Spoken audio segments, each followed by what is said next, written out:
the point is that shows us about how much bytes we want to send in as an attacker to overrun that buffer. I love that, because all the demonstrations I've seen is people are just stuffing it until they somehow get an overrun, right? Which is great. I mean, you can use the pattern tool where you create a pattern and then you cause the process to crash. And then a piece of that pattern shows up in the register. And then you can ask the tool, how many bytes into the pattern was this piece of the pattern? And it shows you how, like, that's the buffer size basically. But this is the more elegant way of doing it, I guess. So let's overwrite the return pointer of the address of system, and then a 4-byte pad, and then finally the address of the shell. So why a 4-byte pad? Because I know someone's going to ask. We are returning to the system function. That is not how you call a function. You don't return to it. You call it. Look at that. Access granted. So we successfully bypassed authentication. Now, one of the things I've learned in IT is that you can't stop learning. You got to keep on improving your skills, keep on developing your skills. And Brilliant are a fantastic platform for that. Doesn't matter if you want to learn math, computer science, artificial intelligence, you want to learn programming, they have fantastic content on their website. You're not just going to be reading a book as an example or watching videos. It's very interactive and you are involved in your learning. I highly recommend Brilliant. Use the link below to get a 30-day trial and a 20% discount. So go to brilliant.org/David Bombal. I really want to thank Brilliant for their fantastic partnership and for sponsoring my channel. They really, truly are brilliant. Hey everyone, it's David Bombal back with a very special guest. Stephen, welcome. Stephen, it's great to have you back. Just for everyone who hasn't seen our previous video, have a look at the link below.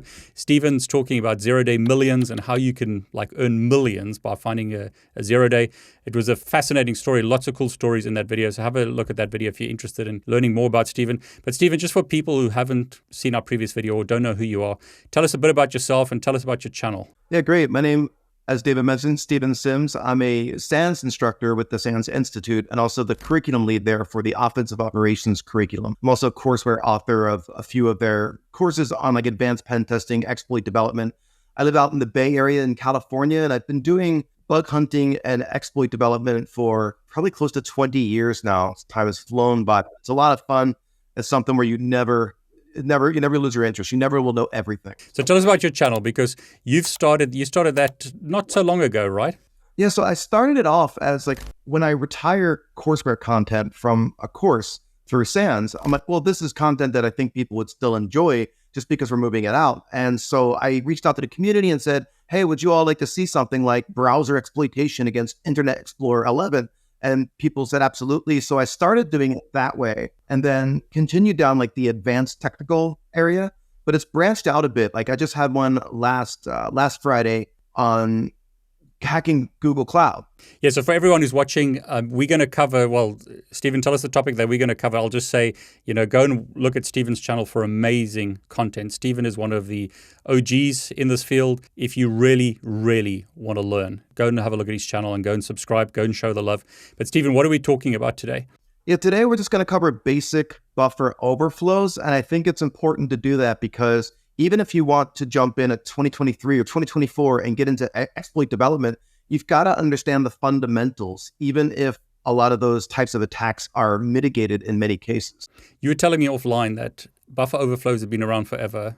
It's surprising that they're not dead now, but there's some news coming, right? Yeah, so I will always say that the golden years of exploitation was back in the 90s up into the mid-2000s because there were no mitigations or security controls that were there preventing for exploitation to be possible. So even if the vulnerability is still there are these mitigations that try and stop the actual exploitation from being successful or even your shellcode execution.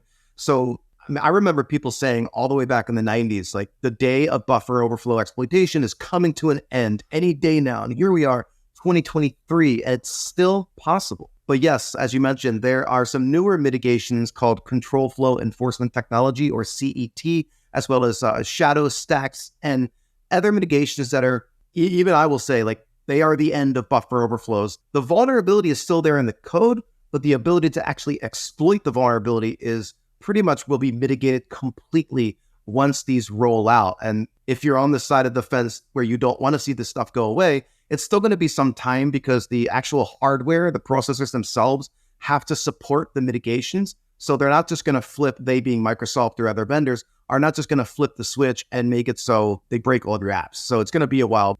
So you mentioned Microsoft there. Is that something that's built into Windows, or do you have to do something to enable it?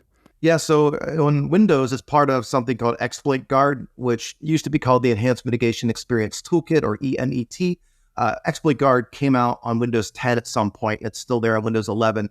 And it's I would say, mitigation toolkit where the majority of the mitigations, and there are over 20, are turned off by default, almost all of them, because Microsoft doesn't want to turn everything on and potentially break your application. So it's up to an administrator to understand the effect that the mitigations will have both on application performance as well as breaking the app, depending on how it's coded. And that's available in Linux and macOS as well, or is it just a Microsoft thing? Yeah, most operating system vendors, all the big ones, have ways to turn this stuff on or off, but each are different in their own way. And what's holding it back? Is it the hardware, or is it the applications, or? Yep. Well, for shadow stacks and stuff specifically, that's held back by the actual hardware, the processor architecture. That's great. So just for everyone who wants to learn, I mean, Stephen, it's important to learn this. Like you said, it's a basic building block, right, that you need to know. So even though this, I'd read to say maybe stop soon, it's something that you need to learn, right? Yeah, and just because Microsoft might be implementing it doesn't mean that the IoT world and all these other things out there are supporting it. So, I mean, I want to keep quiet now and let you take us on this road. So perhaps you can just start like a gentle introduction and then go hardcore into it. What is a buffer overflow? Why is it important? And I just want to let you take us down this road. I know you said you've got some slides and stuff that you can share. So you take it away, Stephen. Yeah, great. Thanks. And feel free to chime in and ask away. So yeah, I did put some slides together, a few. I want to show you two types of buffer overflows. The first one's going to be the most basic, ordinary one that you would see in any college, that you attend and go to some security class and see. But the other one I will show you is going to be a more advanced one. It's just going to be a screenshot of some disassembly of this one I'll show just because it's easy to digest. Is from the SigRed vulnerability that came out a couple of years ago that affected DNS. And that type of overflow is a heap overflow. So they're both buffer overflows, but one's on the stack and one's on the heap. And the second one I'll show you will be more real world. And then I also we'll see how it goes, but plan on jumping over into command line and we can try and take a look to see if we can see this in a debugger. But a buffer overflow in its most basic form is when you're dealing with a function that is being called. If that function needs to, say, copy a string, meaning a number of characters, into this buffer and interact within the program at that point, you have to allocate the appropriate amount of space to store this information. So to take a step back, each function call that gets made gets its own stack frame. So the stack is its own region of memory. And again, every function call gets a stack frame. And some functions will need a buffer and other ones don't need a buffer. So the ones that need a buffer, you need to allocate memory on the stack. And it's a finite lifetime because it's only going to be there during the function call itself. Once the function returns out, then that stack frame gets torn down. It's no longer needed. So if that function needs a buffer, then you'll then have a memory copy operation. It could be one of many functions that actually copies the data from a source into the destination buffer that in this case would be on the stack. So the problem comes in if there are no bounds checks, or if we're not checking the size, the number of bytes that are going to be copied into the buffer, then it is possible for an attacker or just a regular user to inadvertently send more data into the buffer than is available, which means that overflow of information has to go somewhere. So what is it overwriting?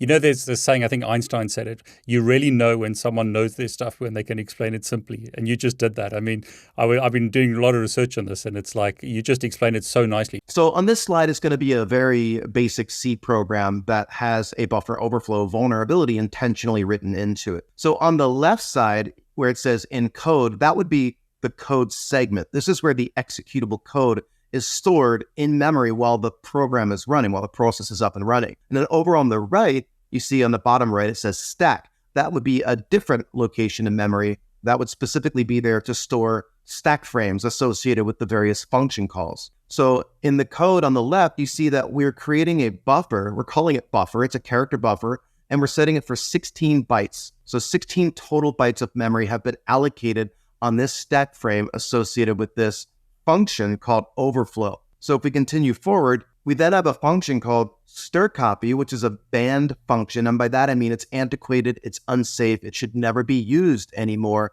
but it's still out there in legacy code. You will come across it, so it still has to be supported. But you see where it says strcopy buffer. So that is the destination first, which is that 16-byte buffer that we allocated over on the right. And then it says input 1 is the source. So input 1 is going to be coming in from what we would call the argument vector 1.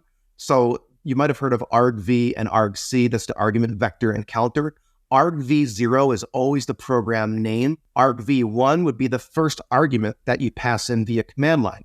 And then if you have another argument it's expecting, argv2. Think about an example like ping. If you say ping space 127.0.0.1, ping is the program name. That would be argv0. And then your IP address that you use, the loopback in that case, 127.0.0.1, is the address that we're pinging. That would be the argument 1. So in this case, whatever the user types in as a command line argument is being taken and written via strcopy into that buffer that we allocated with 16 bytes. And if you look at the very bottom, you can see we run this program called vuln program, and we're using Python to just send in 12 A's. And you can see that those 12 A's are being written to memory into that buffer. It's being written from the top downward, and that's what that arrow means, pointing down. So we've only written 12 bytes in this case, so we're not hurting anything. So you wouldn't realize that there's a vulnerability yet in this program because the process is not going to crash. If we do this again, now you can see on the bottom, we do A times 32. So we're writing 32 A's into a 16-byte buffer. You can see over on the right, we've overwritten everything else that was there, notably the return pointer. So the return pointer is how the function that we've called, in this case, it's called the overflow function. It needs to know where to return control after it's done doing what it's supposed to do. So we do that by returning to the return pointer. There is a special instruction called call. So if we're running this program in the main function, so we just started up the program and you hit this instruction that says call overflow. The call instruction takes the very next address where execution would have continued. It pushes it onto memory so that once the function we've called finishes, it knows where to return control. In this case, we've overwritten it with these A's. So the process would crash and we get this segmentation fault where the instruction pointer or program counter, it's also called, would show us 41414141 because the capital A in ASCII hex is 41. Is there a reason why we choose A, or is it just an arbitrary choice? That's a good question, and there's multiple takes on that. One is that, hey, it's just the first letter of the alphabet, and why not? After all, why not? Another big part of that is if you see your 414141 showing up anywhere in the processor registers or memory, you know that that's your data that you sent in. So it's kind of like a little signature. But the other reason is that 41414141 is typically in a virtual memory address range that is not mapped into the process. So therefore, if you ever try to read from that address, write to that address, or execute what's at that address, there's a good chance it's not mapped and it will just cause an instant crash.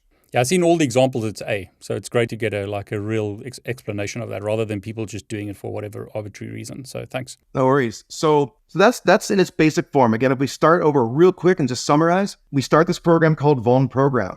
It wants an argument, so we just send it some A's. The main function is the very first function that executes once the process is created. You can see here that the main function calls a function called overflow. The overflow function allocates a 16-byte buffer on the stack. Then strcopy copies whatever command line argument you sent in into that destination buffer on the stack. Well, since strcopy does not include a size argument limiting the number of bytes that are permitted to be written to the destination, we can send in as many as we want. And when we overrun that buffer, we're overwriting, in this case, something called the return pointer, which should be how this function knows where to send the process, the instruction pointer, once it's done to continue execution like it should be. But we've overwritten it with AAAA, causing it to crash. What the attacker wants to do, we would attach to it with the debugger, and we want to start understanding if a mitigation such as address space layout randomization is not on, which it typically is, then we can statically set the return pointer overwrite position.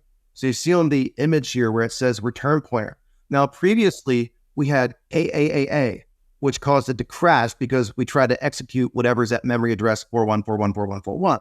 In this case, we want to overwrite that return pointer with an address in virtual memory where we can send our data. So that buffer that was allocated, if we can get the address of that, then we can put our shell code, which is our payload we want to have executed, like maybe you've heard of Meterpreter, or just command exec shell code, or add a user. There's all different types of shell code. The two big parts are you've got your vulnerability, which you exploit to get control of the process. Then you've got the shell code, which serves as your payload, which is what you want to execute once you do get control. So what we want to do is put our shell code into that buffer, overwrite the return pointer with the address as to where that shell code is in the buffer.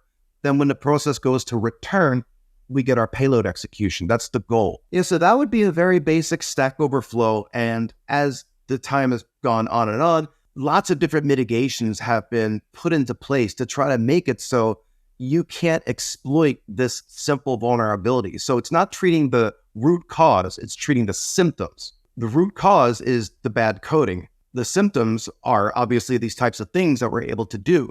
So an example of a mitigation would be data execution prevention. Now, this one came out way back in XP Service Pack 2, if we're talking about Windows, but it wasn't turned on by default for all processes because Microsoft didn't want to break your programs. But what that would do in this case, if we overwrite the return pointer with the address of our shellcode on the stack, it would break the exploit because the permission that we need, which is execute, is turned off with DEP being on, data execution prevention. So that's a pretty effective control. There are ways to get around it. It's like a cat and mouse game where every time a new mitigation comes out, we try to figure out how to get around it or avoid it or disable it. Stephen, I always see examples where people are using C. And using C here again, is there a reason why C is used rather than, say, Python? Yeah, great question. So these are low-level languages. So you've got assembly, you've got C, C++. These are examples of low-level languages. Objective-C is another one. And these low-level languages are extremely powerful because you have direct access to processor registers, direct access to memory, and the power to allocate and deallocate memory and move memory around. Those low-level operations, you've heard that term, with power comes responsibility, right? With great power comes great responsibility.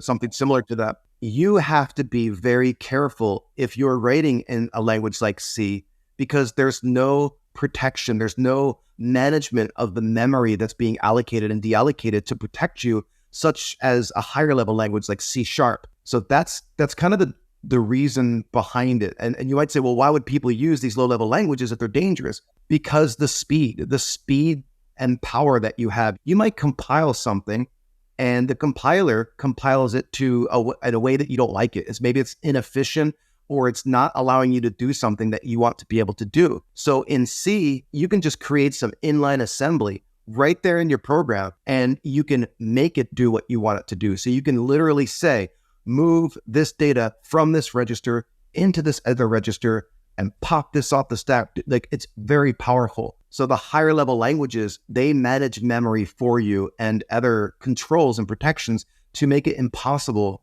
or virtually impossible for those primitive or old school type of attacks to be possible.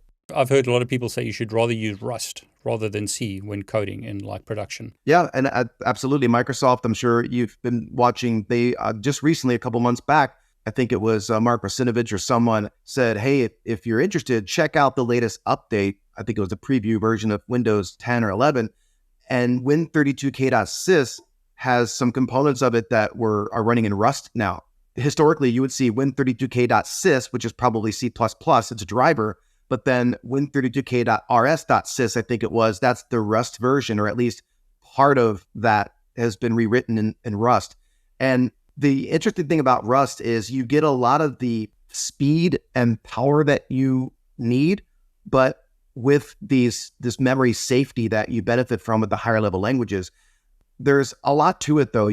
It's going to take, there's millions of lines of code in, let's say, Windows operating system. So you can't just overnight swap all that stuff out. And another issue you run into are limitations with the language because the language hasn't been around as long and it's not as mature. So something that works fine in C++ may not be possible in Rust. So they've got to work with the language developers to actually implement support. But if I was writing an application based on like your experience with exploit development and all of this, would you recommend developers today write in Rust when they can rather than C? Yeah, absolutely. Yeah, because I mean, it's so nice to see this example, because you hear these messages saying learn Rust or program in Rust. But I mean, this is like a really nice visual example of why you'd rather use Rust or Python, let's say, than C. And it's great that you've given us the advantages and disadvantages of each. So sorry for taking us on this tangent, but that's great information. Thanks. I always say in the classroom, and you've heard this before millions of times, like if you have a question, there's a good chance like 10 other people want that same question answered. You got to be the one that raises the hand. But yeah, there's so many of the browsers and big applications like Adobe, Acrobat, Reader, and whatever, Editor, and then you've got email clients and the operating systems themselves and all these big applications. Most of them are in C++. And it's because of that power and that speed that you get with that language. And you're having to go and now train a lot of legacy developers who have so much history and experience with C++, and now they've got to learn a new language, and that's going to come with a set of challenges. I want to jump over to the command line in a little bit here and see if we can get ourselves into some trouble. So we'll see what we are able to make happen. But I want to show you one more example of a different type of overflow that I mentioned earlier, which would be a heap overflow. So the heap is actually a different region of memory than the stack. And so when I say different regions, like the code segment, the stack segment, the heap segment, what that really means is you're carving out a different section in virtual memory that's specifically been reserved and allocated to support one specific thing. So the code segment is specifically there to hold the executable code associated with the process. So in that case, you can mark that region of memory with the execute permission being on, because it has to be on, but you don't want it to be writable. So you turn the write permission off. And then all the other segments, like the stack, to simplify what the stack is, the stack segment is a specific region of memory that is used for function calls. Every function call gets its own stack frame, which just means a small little allocation reserved specifically for that function. It goes through something called a prologue at the beginning of the function that sets up the stack frame. And then at the end of the function, you go through an epilogue and that tears down the stack frame. And that is all compiler inserted code. You as a programmer don't need to care. That stack memory, again, it's for finite operations, for function calls. You get in, you get out. Now, when you talk about the heap, that's a more dynamic area of memory. And let me give you a good example so it'll help you understand. Let's say that you're using Chrome and you're navigating the web and you go to a website that's actually a PDF document. So you're now in your browser window viewing a 10 megabyte PDF document. The stack is not a good area of memory for that, because the stack is really closely tied to the code segment, where again, every time as a process is running, as functions are called, that function that gets called gets its own little stack frame, and it's just constantly going on and on in the background. Versus the heap, that would be a good place to store the memory associated with that PDF document that we're looking at, because it's not finite. The developer of the browser has no idea how long you're going to keep that window open. We need to leave that memory stay in use and resident until the user goes to the URL and changes it to the Google homepage. Then we free all of that memory that was being used up by the PDF document so it can be recycled and reused by the process. And the heap, if I understand right, can also be very big files. So like hence the example of the 10 meg PDF, or it could be 100 meg or something, right? Yeah, so the heap and the stack are both considered dynamic regions of memory that are able to grow. And so therefore, they don't play nicely together. You got to keep them apart from each other because you don't want them colliding into each other. So you'll typically see it where the stack and the heap are multiple gigabytes away from each other and growing towards each other, and they should never collide. Or you'll see them growing away from each other. That's how Windows does it. So again, the heap is for dynamically allocated memory that doesn't have a finite lifetime. The interesting thing about that, though, is this is another area, we're not going to go down the rabbit hole into this, but vulnerabilities like type confusion, use after free, those are heap-related vulnerabilities. If you're familiar with programming, you know what a function does. We call a function, like maybe we create a calculator function, and it wants two arguments. Give it two numbers, and it will multiply them together and return back to you the product. That's, again, the function's just taking those numbers, multiplying them, displaying the result, and returning out. So that function call doesn't store or preserve anything that you just did. It's just a little template that you can call over and over again to do a very specific thing. You get in, you get out. Versus the heap memory is once it's allocated, maybe we want to create an object. You've heard of object-oriented programming, I'm sure. So let's say you want to instantiate an instance of something called the dog class. And this dog class, to use a silly analogy, you can choose the breed of the dog and various attributes such as like the fur color, the size of the dog, the eye color of the dog. Those are all the attributes you can select. And then you've got the methods or functions like sit, roll over, lay down, speak. And when you instantiate an instance of this dog, you can then reference that dog, the object, and say dog.speak or dog.sit. And that instance of that object will do those things you're telling it to do. And you can instantiate as many instances as you want. This all lives out on the heap. It gets very complex because something has to manage that memory and manage those objects so that this vulnerability class called useAfterFreed, for example, if we're somehow able to trick the process into thinking that that object is no longer needed and it destroys it and gives it back to the heap, what if the process still needs it? It goes to access that object that's supposed to be there, poof, it crashes. So it gets very complex out there on the heap. But this example I'm going to show you, what we're looking at here, and I know it's a lot of junk, it looks like seemingly. This is a disassembled program, a small piece of a function of a disassembled executable. Specifically, it's dns.exe from Windows. This is a piece, what we're looking at is where the vulnerability resides from SigRed, if you heard of that vulnerability from a number of years ago. It was a very critical vulnerability because it affected DNS, which is a publicly accessible service. So obviously from an attacker's perspective, that's very interesting. The researchers that discovered this vulnerability were from Check Point. On the left, we've got a snippet of one function, and on the right, we've got a snippet of another function. The snippet on the right is called by the snippet on the left. So see, I'm using my mouse cursor. I know it's small. See where it says call RR allocate EX? The little snippet on the right is RR allocate EX disassembled. So what does disassemble mean? That means when we've compiled a program, the kind that you double click on to get it to run, that's all in machine code.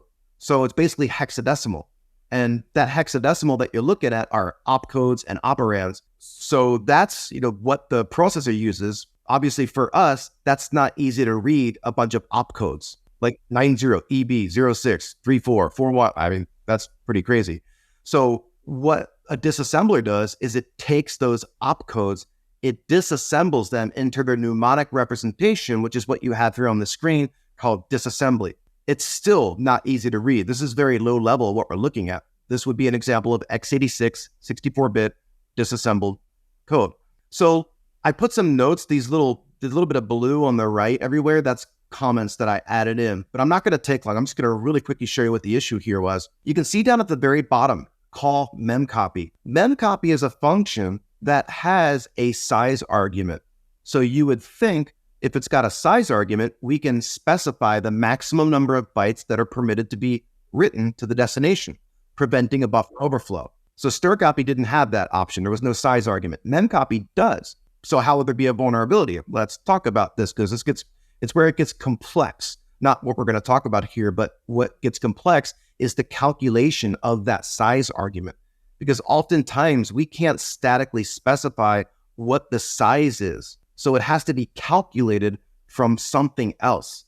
And that something else, unfortunately, oftentimes is user influenceable, if that's a word. We can influence that calculation. Now, to be able to influence that calculation can be quite complex, and that's where the research comes in. But what's going on here is there was a special DNS query type. That DNS query type allowed for you to do interesting things. Like normally DNS runs over UDP port 53, but DNS can also run over TCP 53. That would allow us to increase the size and have ACKs and SYNACKs and stuff like that. Like it increases some options. And this specific type of DNS query through compression and other factors allows you to massage or groom how much data ends up needing to be copied to a destination. So this call to RR allocate EX, if you look in towards the bottom on the right, it says call memallocate. That's the actual function that allocates the memory on the heap to store the data associated with this DNS query. So we've got to allocate memory to store the data associated with this DNS query coming in across the socket. So the issue that happens here is, if you look, and maybe you can add in after the fact a little pointer here, it says move Z or ZX, DX into EDI, move ZX, CX into ESI. DX and CX, those are 2-byte processor registers, 2 bytes. So 2 to the 16th power maximum, 65,535 max. Only the lower 2 bytes of this processor register are being taken into consideration for the memory allocation. So in other words, the maximum memory allocation can be 65,535. That's the max. Because of this vulnerability in the code, it should not be limiting to only 2 bytes, but it is. And what happens is we get into trouble because there's something called an integer overflow. If you've ever looked at an odometer and the odometer says 9999999, when you add 1 to that, what happens? It turns over, yeah. It rolls over back to 0. Or does it really? Those digits roll over to 0, but it carries the 1 to the left, exactly, right? Yeah. So that ends up becoming the issue. If we can cause an integer overflow rolling over 2 to the 16th power back to 0 again, the memory allocation that gets made, because it's only looking at the lower 2 bytes, ends up being really tiny. Meanwhile, if we go back to the caller, memcopy is what actually needs to copy the data to that destination buffer that's been allocated. Memcopy takes in an unsigned 32-bit integer.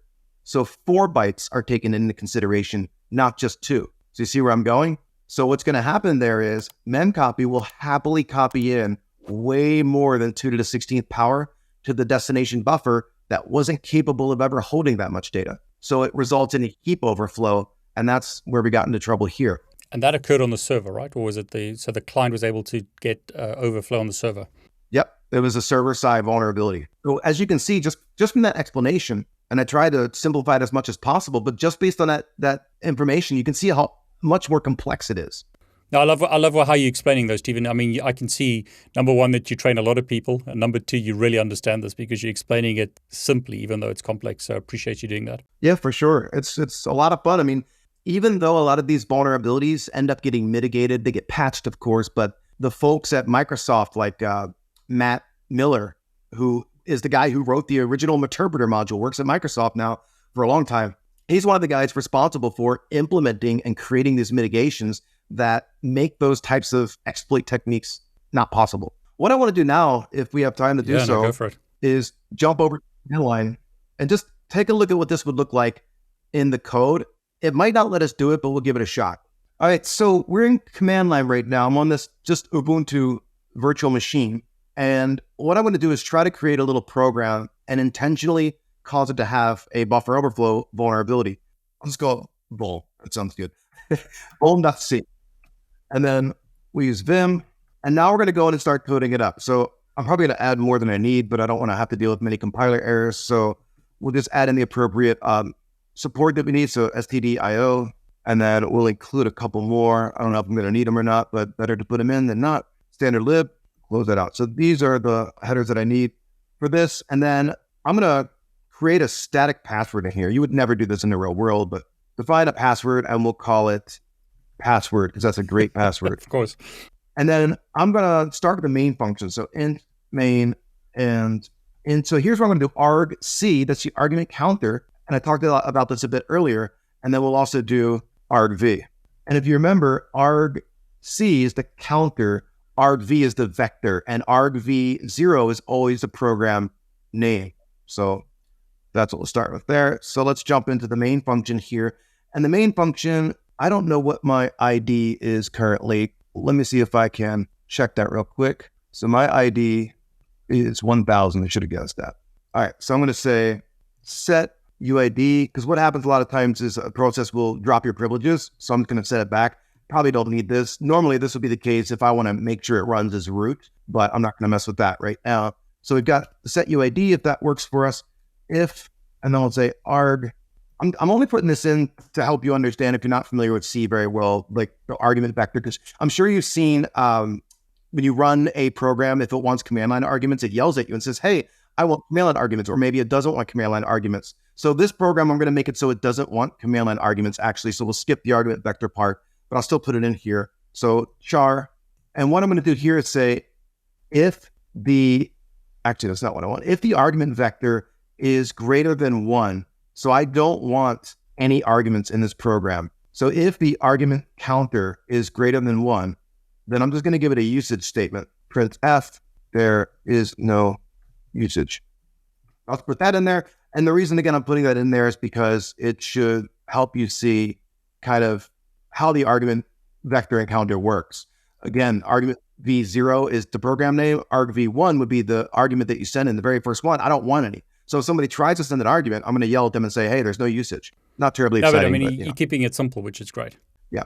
So, all right, we've got that knocked out. And then we'll just say, if that happens, we'll exit with a 1, meaning an error, and we'll close out. So that's a little check to see if you have to in an argument. And now I'm just going to call the vulnerable function, or the function with the vulnerability that I haven't created yet. I'm going to call it check password, check PW, and it doesn't want any arguments.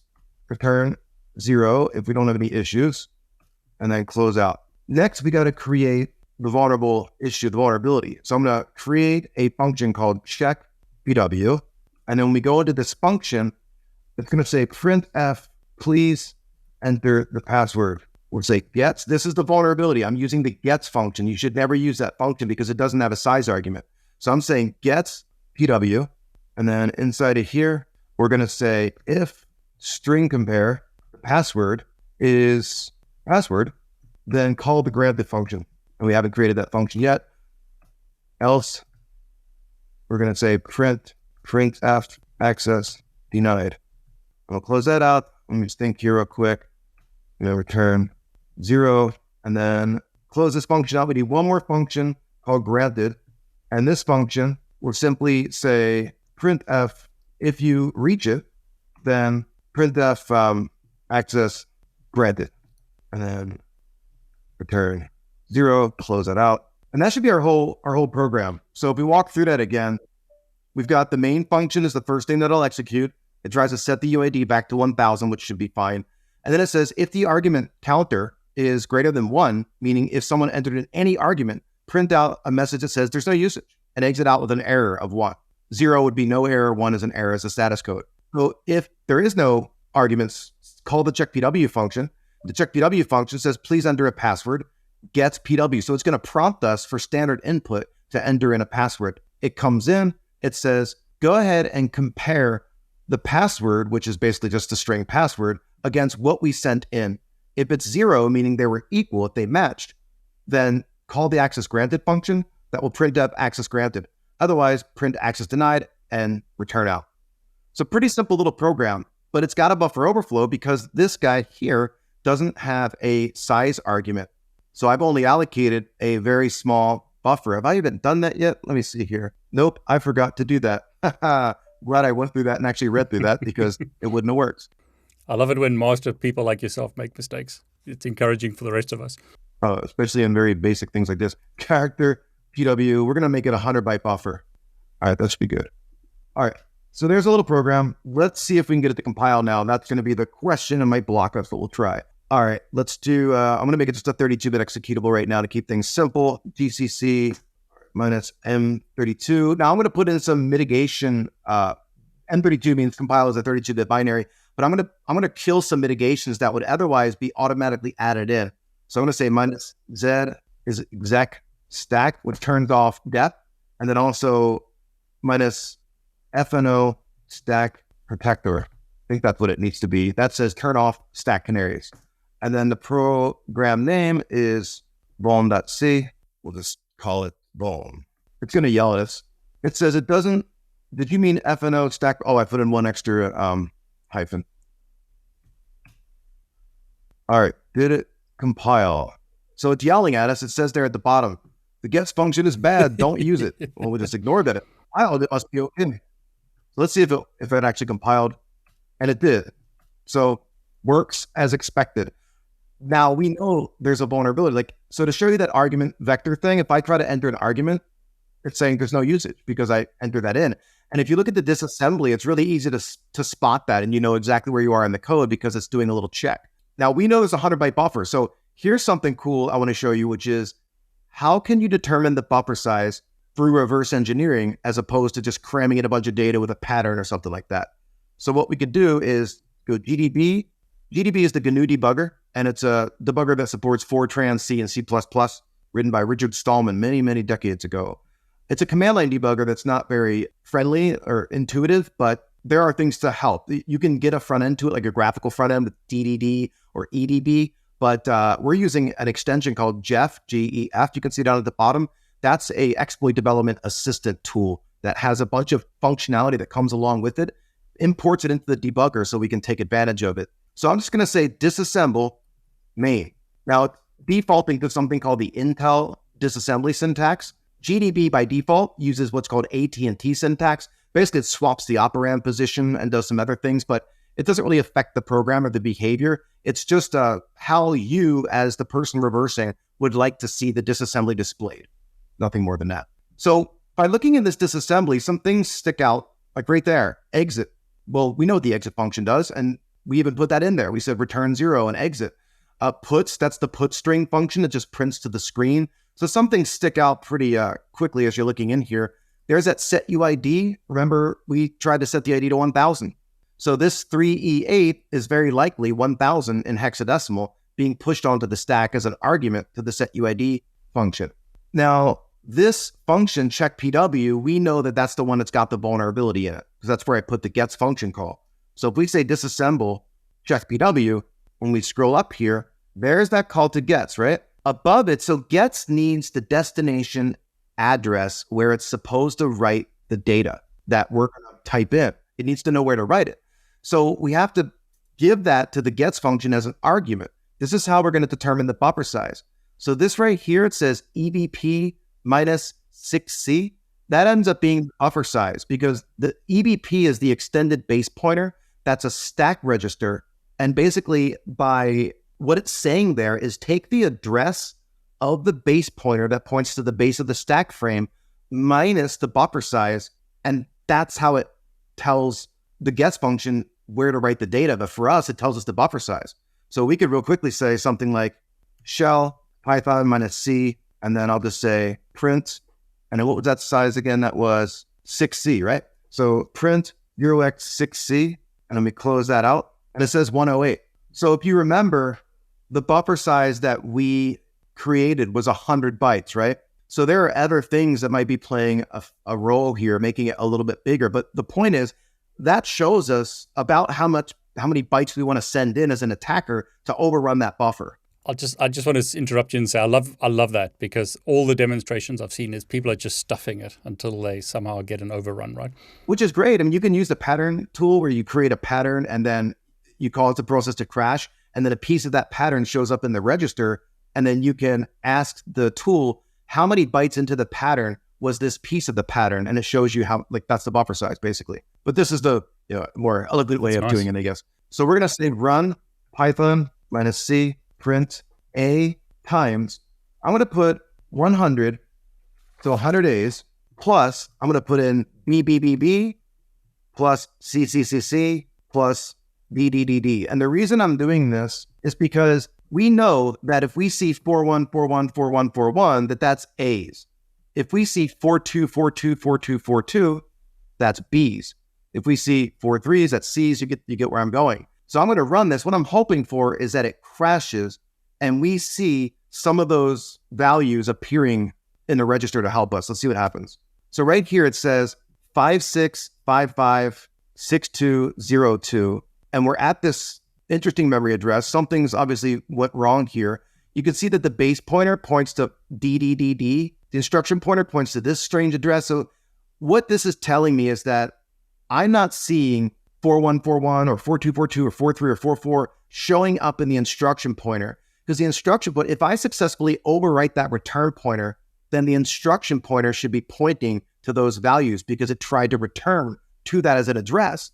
So I'm going to run this again, but actually send in 4 more bytes. So plus EEEE. We run this again, and now look what it says. Cannot access memory at 45454545. So the instruction pointer actually did return to that address as if it were real. So pretty neat. That's great. If we go back over to the slides here, what we essentially did is send in a bunch of data, and that return pointer down there is what we wanted to overwrite. So by cramming in enough data, we eventually were able to overwrite it with our ease. So now we have control of the process. We can tell it to go wherever we want it to go. This ends up giving get us it to run a shell or Sorry? something, right? Yeah, we should be able to get it to run a shell if I had shell code or something like that. What I'm going to try and do and see if it lets me is maybe I can return back to the access granted function, somewhere I'm not supposed to be able to return to bypass authentication. The issue is I didn't compile this as a position independent executable. It's got ASLR on, so it might not let us do this, but we'll give it a shot. We'll see what happens here. If I disassemble check PW, so these addresses should be rather consistent. What I want to do is overwrite that return pointer with this address here so that when it returns to the call to the granted function, allowing me to bypass authentication. See how that would work? So let's see if we can get it to work though. I'm going to take my input here. So instead of EEEE in a little endian format, because x86 is little endian architecture, which means it writes the bytes in reverse order in memory. So we have to write the address in backwards so that it actually writes in forwards in the right order. So 36/x 62/x, and /x, by the way, if you ever see that, it means base 16 hexadecimal. 55/x 56. So I've now written that address that I have highlighted in a little endian format that will overwrite this position here where it says return pointer. If it works, we'll return to the granted function call bypassing authentication. So let's see what happens here. I'm going to let it go. And it says stopped check PW seg fault, but we're in the check PW function. So if I go up top here, look at that. Access granted. So we successfully bypassed authentication. Now we could have overridden that with a call to a function or something like that. Like that's one cool technique to get around data execution prevention.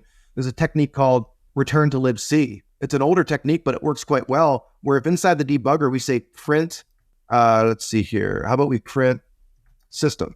What this is showing us is the address of the system function. So if I can return to the system function, I might be able to pass it something like an environment variable, like pop a shell, like /bin/sh, something like that. There might be some cool opportunities there. So we have a lot of options, which is nice. Well, one thing I just noticed here is I don't know why this shell is here. This environment variable is in there, but it says shell equals bin bash. So we might be able to return to that address. If we return to system and pass it the argument of bin bash, it might pop a shell, which would be interesting. Let me see if I can print that string out in memory though. So I'm going to say x/s. It says examine as a string. And then I'm going to give it a memory address. So 0x/ff/d098. So that's showing us not what I was hoping to see. Let's try this address here though. So x/s, examine as a string, ff/d337. So shell equals bin bash. So we need to go a little forward here. How about 3a, ll, how about 3c, 3d? So bin bash is at this memory address. So if we overwrite the return pointer with the address of system and pass it this address as an argument, it might pop a shell. It might not, but we're going to try it because why not? So let's overwrite the return pointer of the address of system, which I'll highlight real quick. It's that guy. So hex A0, hex 05, E2, F7, and then a 4-byte pad, and then finally the address of the shell. So why a 4-byte pad? Because I know someone's going to ask. We are returning to the system function. That is not how you call a function. You don't return to it. You call it. Remember the first thing a call instruction does, it pushes the return pointer onto the stack. So this pad that I'm putting there is literally where system will return to when it gets done executing my command. So it's expecting the return pointer to be at that position in memory. So we're just putting PADD, it'll crash, but hopefully it'll pop my shell first. So let's see if we can make that work. I'm going to put in this address now, which is the address of the bin bash. So 3D, D3, FF, FF, and let's cross our fingers. And it's seg faulted. I don't know if I got a shell or not. Oh yeah, we did. Look, see that? Detaching after V fork from child process. So it did pop a shell, it just didn't follow the fork. So that's pretty cool. It actually popped a shell. But here the thing is, it still crashed though, didn't it? Let's fix that so it doesn't crash and it crashes gracefully. Print the address of the exit function. So instead of the pad, I'm going to put the address of the exit function in there. So when it returns, it exits cleanly and it doesn't put a log in, that we would see with dmessage. So now I'm going to put this address in and we'll say hex 9036 E1 F7. Now when I run it, I'm hoping it doesn't crash. It's still saying all did. No, it did crash anyway. I wonder why it did that. Trap, adjust sign trap, interrupt direction, soon virtual. It still did the fork, but for whatever reason, I think it's because we're in the debugger, but normally that would let us exit out cleanly. So you would have popped a shell and then you would have basically got access, right? Yeah, it's just not following a fork. I'll try it outside the debugger real quickly, but ASLR is on, so I don't know if it's going to work, but it's okay. We'll give it a shot. Let's copy this. Why isn't it letting me copy that? Maybe it did. All right, so what I just looked at there is randomized VA space. That's the setting for ASLR. I'm going to try and turn that off right now since we're not going through a defeating ASLR session right now. That's jumping ahead. I think for everyone who's watching, let us know in the comments the kind of stuff that you want to see. Steven's got so much knowledge, and I mean, this is just the beginning. So let us know the kind of stuff that you want to see. Permission denied. Okay, sudo minus I. Echo 0 into proc sys kernel. That's the crazy thing is you can turn off ASLR so easily on a Linux box. On Windows, you can't do that. All right, so now let's try to run the exploit. Again, I don't think it's going to be happy. All right, so here's something interesting. We try to run this outside of the debugger, and notice it's saying not found, saying that this crazy thing here is not found. What's happening is it's actually working. So system is actually trying to execute our command. And that's why a shell is printing out this crazy stuff. But the memory layout outside the debugger is different than inside the debugger. So I'm going to try one last thing to see if I can get this to work. Export, I'm going to create an environment variable. No one can see if we can find it, but let's see. Export, and then we're going to call it sys equals, that's the name of my environment variable. And I want it to simply say bin bash. And if I can find that environment variable in memory, then it will execute that. Let me see if I can find it here. See, that's the problem now is I need to find that environment variable, which can be really, really tricky. I'm going to look around a little bit. So see how ln missing file operand, we're getting weird things getting sent to us? That's because we're sneaking around in memory. I'm typing different addresses, trying to find the string bin bash. So sometimes we get a weird message because we are passing a string to the system that it doesn't understand. It's like, what is that? So for everyone watching, Stephen and I have spent quite a bit of time now trying to manually find the part of memory. So Stephen, you can explain it better than I, but you're missing a piece of software that would allow you to find it. And then when we try to run bash, it wasn't allowing us to do it, right? Yeah, for sure. Unfortunately, there's this little program I wrote. It doesn't do anything fancy, but it basically, if you create an environment variable, it will tell you the address as to where that environment variable will be located. So the first thing we saw was when the process crashes, we saw this shell equals bin bash that was for some reason there mapped into the environment. So when I ran it in the debugger, as you saw, we got a shell and it worked. It just didn't follow the fork, but we got a shell. Perfect. Awesome. Wanted to get it working outside the debugger real quick. So I was like, maybe I can find this /bin/bash outside the debugger. So we started looking at these environment variables all around here. And by messing around with the memory address, we were able to find out exactly where we were. We printed out true color, we printed out session manager, and we should have been right here. And we were able to get to some stuff behind that address, but for whatever reason, it wasn't actually mapping that specific shell environment variable into memory at that spot, even though we found the right address. And we don't know if that's maybe a protection or for some other reason that's not there. To get around this, you typically can simply create an environment variable yourself and then find the address of that variable and pass it as an argument. And this was just one of the techniques that we were looking at called Return-to-libc, which you overwrite the return pointer with the address of the function that's loaded into memory. And you can pass any argument you want to that function and you get around data execution prevention because the code you're executing is really in the code segment. We're searching through memory here. We just couldn't help ourselves, but to look around a bit more, we were able to find the equals bin bash environment variable. And for whatever reason, when we go forward one more byte to 3.5, which should actually be /bin bash, it's not popping a shell. We go forward a couple more bytes, like 3.7, you can see in bash, but for whatever reason, it's not popping one. And it probably has to do with like the permissions not being set properly, or some other protection might be running on this box that I'm not compensating for. But we actually had it working perfectly right here. And the debugger, it worked. Outside the debugger, it's not. So that leads me to believe that there is another like depth component preventing this from being possible. But a lot of times this works perfectly. So Stephen, the question is always, how do I learn more?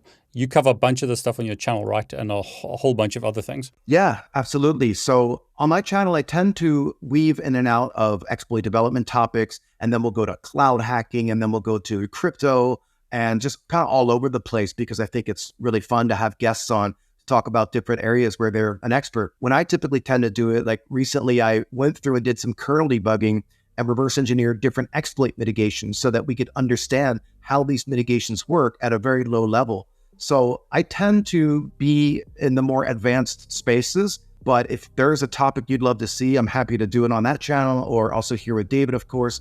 But yeah, my Off by One security channel on YouTube, I try as many Fridays as possible at 11 a.m. Pacific time. So for everyone watching, please go and show your love. Go and subscribe to Stephen's channel. Stephen, thanks so much for sharing your knowledge. I know you've been in this game a long time and you have a crazy amount of knowledge. So thanks for, making it freely available on YouTube. Really appreciate it.